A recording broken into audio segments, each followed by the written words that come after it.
hinuon, natapos na ang atong gibuhaton ni Naglawa. Hinaot sa atong pagbata ugma, mausab, o mapagpo na kita. Hinuon, panalangin din kami ng mga oras sa among pagpahuway. Salamat sa way katapusan panabang o pagpadaling po ligihatag o kanamo ni Adlawa. Pasalua kami sa among mga pagkuwang kanimo, sa among kahakukan to sa among isip katao, o ablihi ang among kasing-kasing alang sa pagpasaylo.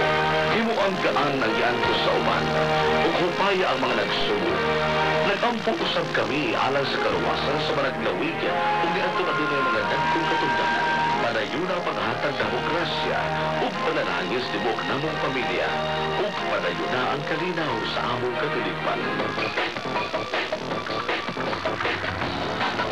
Nagpaminaw ka mo ng istasyon DXGM Super Rancho Davao sa commercial broadcast station ipanagiya sa Rainbow Global Media Arts Incorporated o sa kasubsidiary sa GMA Network Incorporated. Ang DXGM Super Rancho Davao nagsimya sa kusog na 10,000 watts. Ang among transmitter na mahimutan sa Maa, Davao City.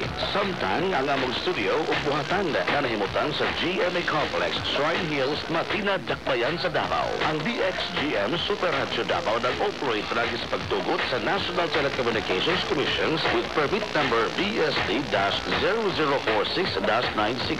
Ang DXGM Super Radio Davao ginumala o gibintinar sa mga musunod ng mga first class radio telephone operators o electronic technicians lisensyado sa Professional Regulation Commission o National Telecommunications Commission. Chief Technician Edwin Moralde with NTC license number 94-1PHI-9172. Leonardo Dumandang Jr., Electronic Technician with PRC license number 697. Clementino Ocon Jr. with NTC license number 95-1PXI-13573. Constancio Falcone Jr. with NTC license number 96-1PXI-18537. Raden Malanza with NTC license number 95-1PXI-14828. Glenn Rex Alterado, Electronic Technician with PRC license number 709. Virilio Estimada with NTC license number 2K-1PXI-24615.